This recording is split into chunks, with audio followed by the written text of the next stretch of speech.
Esta presentación pretende continuar la que antecede sobre la clasificación de las constituciones.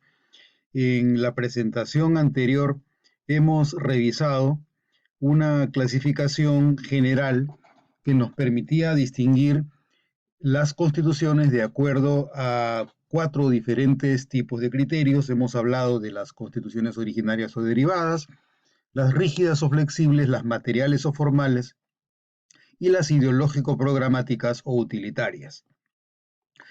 Esta presentación va a referirse a dos tipos de clasificaciones específicas.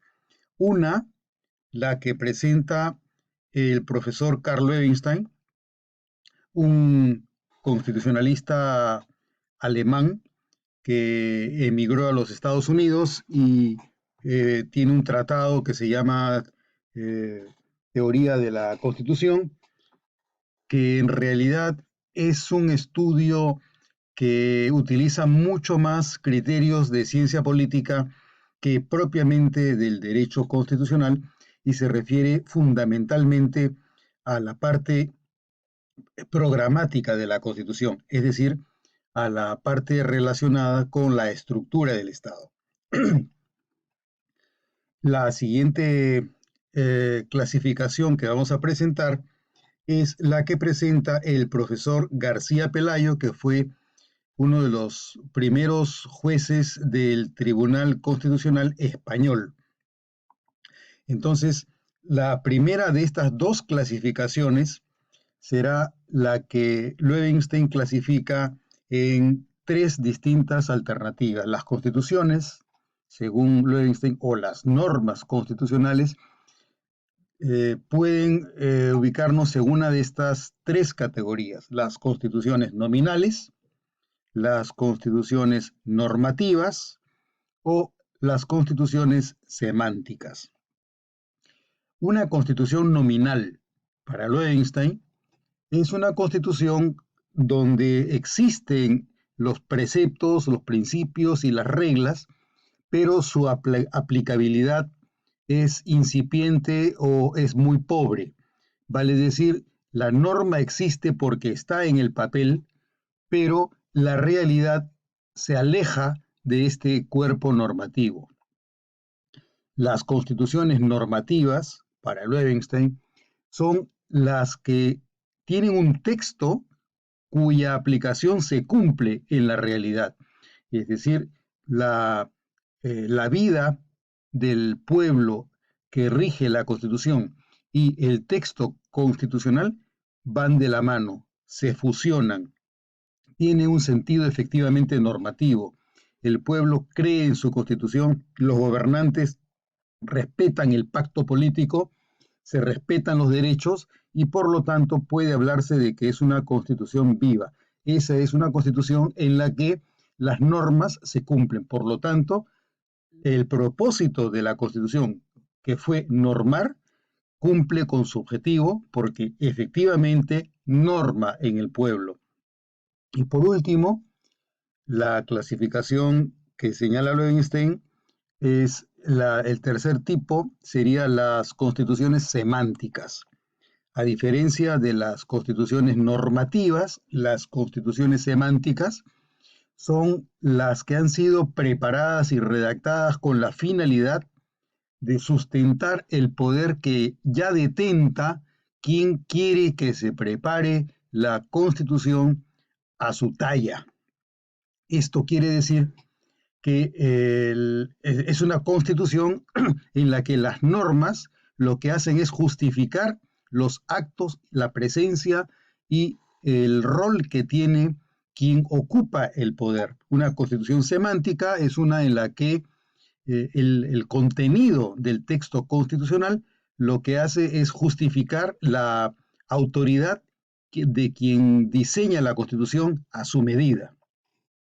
Loewenstein hace una analogía entre los distintos tres tipos de constitución que señala con la relación que existe entre el vestido de una persona y su talla.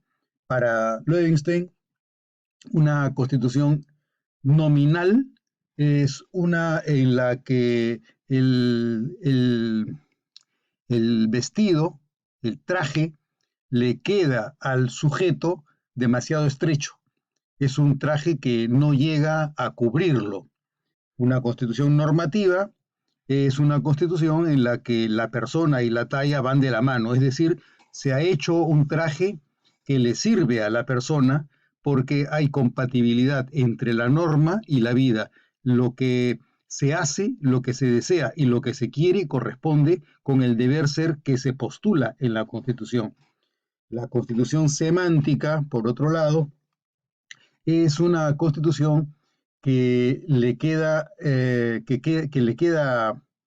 le queda demasiado ajustada a la persona. O sea, es una constitución que se ha preparado para que le sirva a la persona.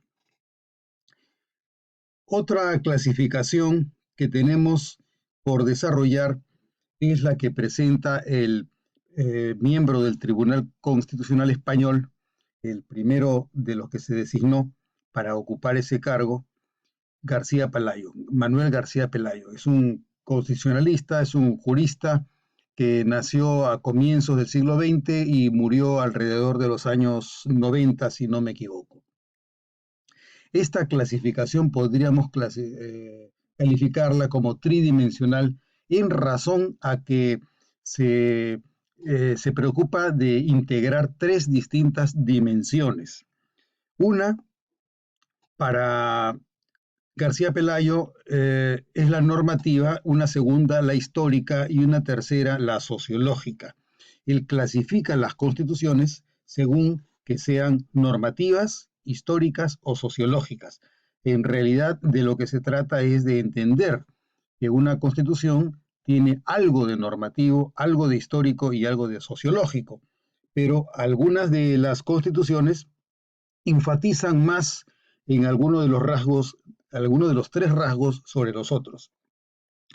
Si ustedes advierten en la diapositiva, notarán que la constitución normativa que está pegada al lado izquierdo de la diapositiva está vinculada a los factores ideales del poder.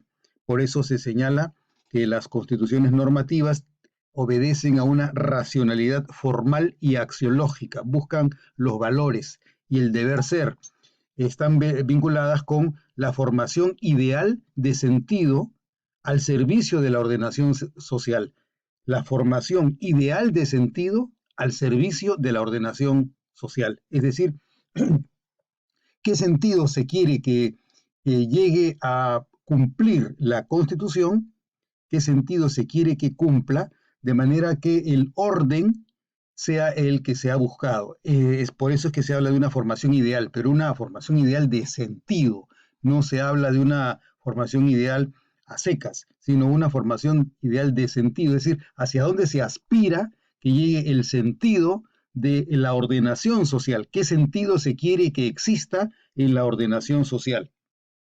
Por eso es que se señala que las constituciones normativas contienen fundamentalmente un deber ser, aspiran a los valores, se basan en una normatividad con normalidad, es decir, se busca que las normas sean normalizadas, que las normas existan de manera normal, regular, que sean asimiladas en la población para la que se aprueban estas normas.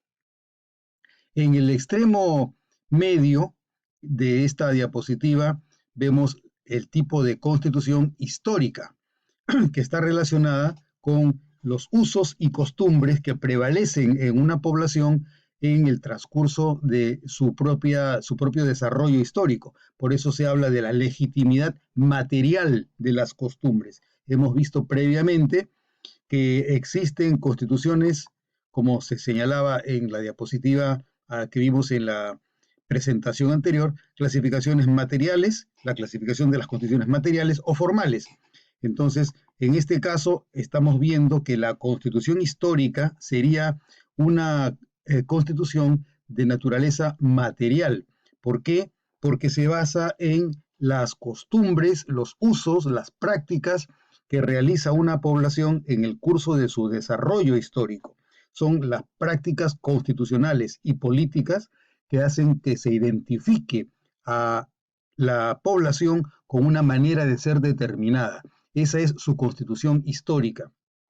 Por eso se habla de la trascendencia temporal de principios materialmente reconocidos de ordenación con carácter permanente. Trascendencia temporal de principios materialmente reconocidos de ordenación que son de carácter permanente. O sea, ¿qué cosa es lo que de permanente tiene la historia de una sociedad que permite identificar una legitimidad en los usos y costumbres de esta población a lo largo del tiempo? Por último, una tercera forma de organización o de ordenación constitucional es la que García Pelayo llama la sociológica, en la que lo que le importa ya no es la parte propiamente normativa o histórica, sino lo que se da en los hechos, cómo es que en los hechos se organiza un pueblo determinado. De lo que se trata entonces es de determinar cómo es que existe esta población a través de los hechos y prácticas dentro de una época determinada. Es la realidad de coexistencia práctica, tal como se toma la fotografía de lo que la población hace, que la caracteriza como una manera de identificarse, qué cosa es lo que le da la identidad constitucional a una población. Por lo tanto, hablamos de una constitución empírica. Si vemos en el extremo derecho de la diapositiva, vemos los factores reales del poder, mientras que en el extremo inverso, en el izquierdo, veíamos los factores ideales del poder. En el caso de las constituciones sociológicas, basadas en la realidad de la coexistencia práctica efectiva, basada en los hechos, nos damos cuenta de cuáles son los factores reales del poder, cómo es que los poderes operan de manera fáctica en una sociedad determinada. Por eso se habla del orden político real, aún sin tener un texto o documento. Por eso es que, además de señalar la naturaleza de una constitución normativa como la normatividad con normalidad, en el caso de las constituciones de orden sociológico, García Pelayo podrá hablar de una normalidad sin normatividad. Es decir, cómo es que tú riges independientemente de que exista una norma que te regule, cómo es que tú te organizas, cómo es que tú funcionas, cómo es que tus normas sociales te llevan a aceptar una manera de organizarte determinada como válida y como legítima, independientemente de que no tengas un documento constitucional. Esto supone que estuviéramos hablando de constituciones no escritas, como en el caso de Gran Bretaña, por ejemplo. Entonces, vemos que hay estos tres tipos de constituciones, la normativa, la histórica y la sociológica, que se caracterizan por una normatividad con normalidad, una normalidad sin normatividad, que es la constitución sociológica, pero en el medio veíamos a una constitución histórica que es la que en la que se observa la continuidad y previsibilidad social normativamente sostenida en el tiempo. Es decir, tú puedes tener un texto constitucional y tienes hechos materiales en los que tú observas el comportamiento constitucional de la población. La constitución histórica es en la que tú puedes advertir una continuidad determinada que te permite prever cómo es que va a seguir funcionando una sociedad porque has caído en cuenta que, dada la legitimidad de los usos y costumbres, va a seguirse sosteniendo en el tiempo esa constitución histórica en un país determinado.